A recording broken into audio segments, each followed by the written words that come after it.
Travel and tourism. The project is Choose Your Own Adventure. Uh, to start, I'm going to talk about a place I would not like to travel, and that would be on a cruise to Mexico.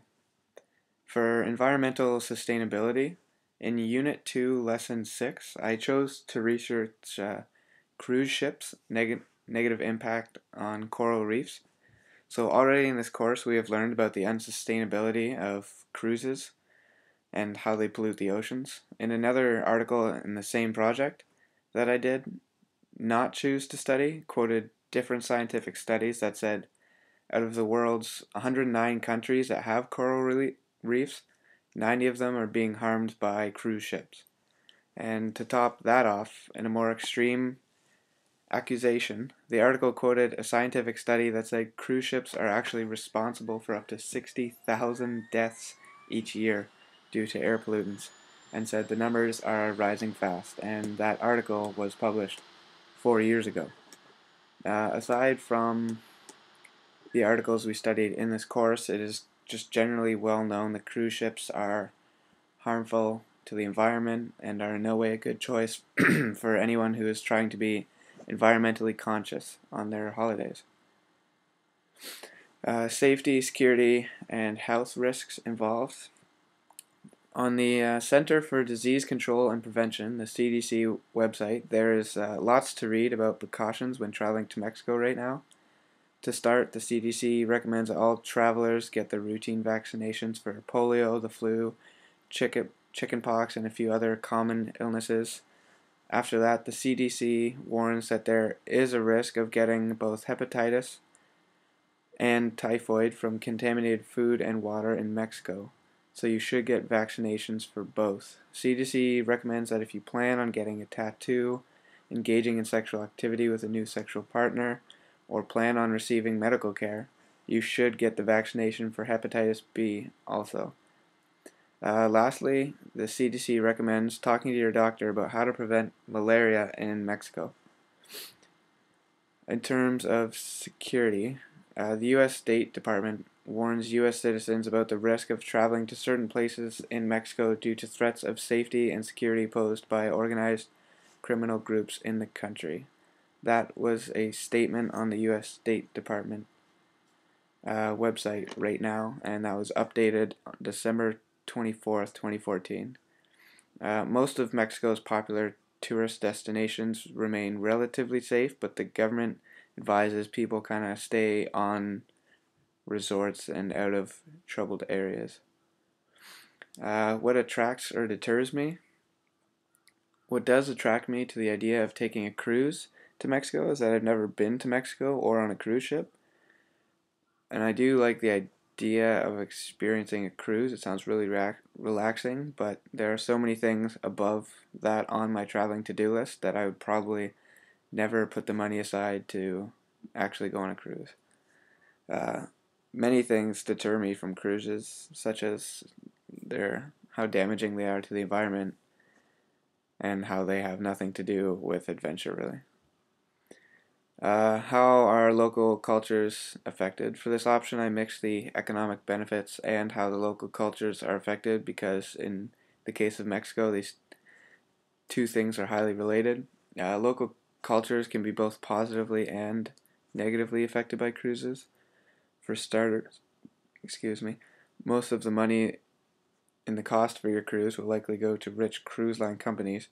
For local Mexican workers employed at bars or stores visited by tourists from the cruise, odds are they are paid relatively low wages, but for them that may be sufficient enough and they could be happy with that. Tourism brings in a lot of economic benefit for the country, so it is important to Mexico's economy that tourism stays relevant in the country. So economically, Mexico benefits heavily from the tourism. Cultural comparison and adjusting to the culture. One of the problems I have with going on a cruise is that there won't be as much learning about a new culture as there would be if you were simply going to a new country. A lot of the time on a cruise, a lot of the time spent on a cruise is spent on the ship and not actually experiencing a country's culture.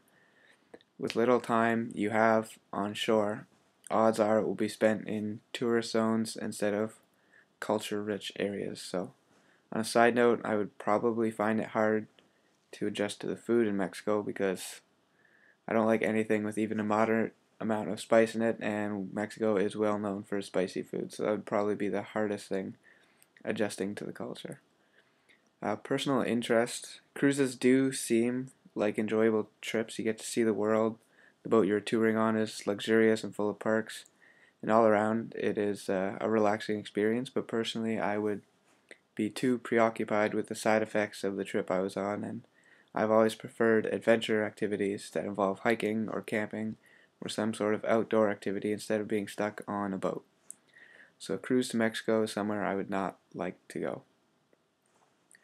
Now, a place I would like to travel, um, I would love to go on a 7-day trek through mountains on the Inca Trail to Machu Picchu in Peru.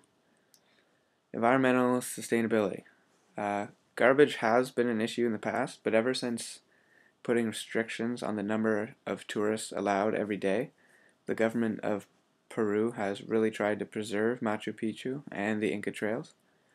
In our project for responsible ecotourism, I made a list of 10 do's and don'ts of ecotourism for trekking in Nepal. Looking back, all 20 of my rules apply here. To maintain environmental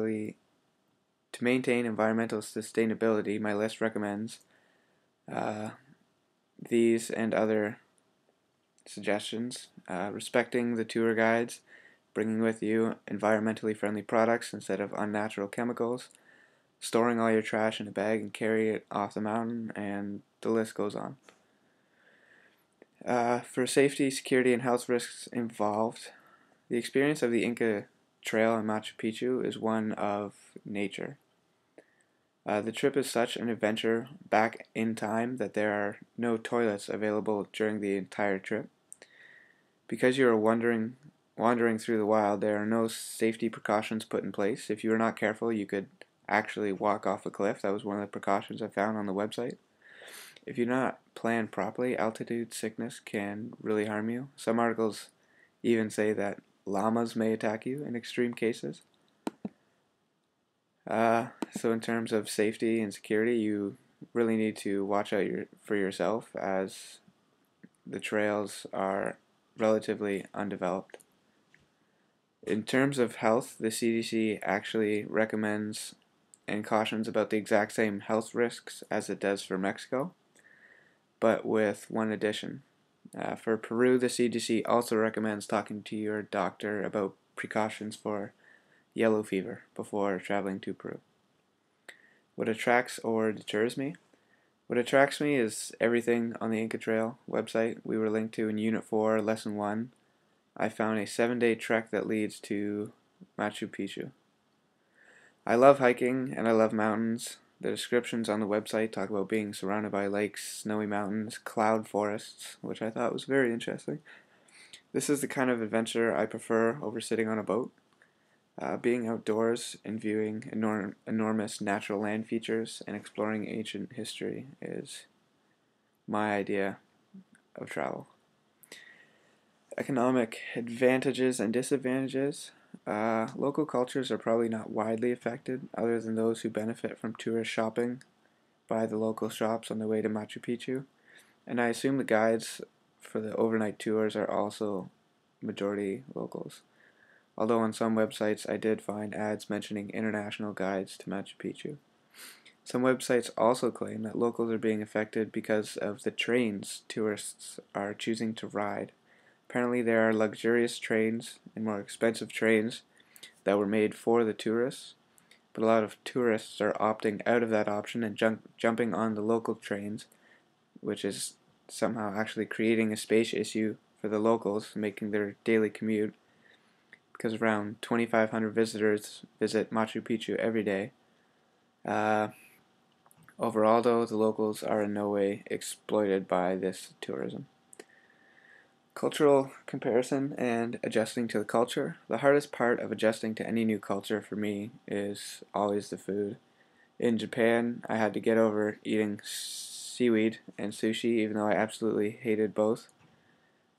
And when I traveled to France, Belgium, and Holland a while ago, I remember my grandparents having to bring us to McDonald's a lot because we weren't adapting well. Peru seems to have a lot of spicy foods with peppers similar to Mexico, so the food would probably be the hardest part for me. Other aspects of culture I seem to have no trouble dealing with. In Japan, I had to start using things like stand up toilets and sleeping and sitting on the floor. Sitting on the floor wasn't the funnest thing I've done in my life, but I'm dealing with it. Uh, Etiquette may take the first couple of days to learn. Different cultures have different sets of manners, so learning to be polite to the guides and locals will be important also, but shouldn't take too long of a time. It'll be something I pick up along the way, hopefully within the first few days. Personal interests, like I said, the mountains, the fresh air, the adventure, being active. I love travel and I love being active. Hiking was made for me. I could go hiking millions of places in Canada, but to have the chance to experience a new culture makes it that more exciting for me. On an ending note, I would not like to take a cruise to Mexico, and boy, would I love to hike to Machu Picchu.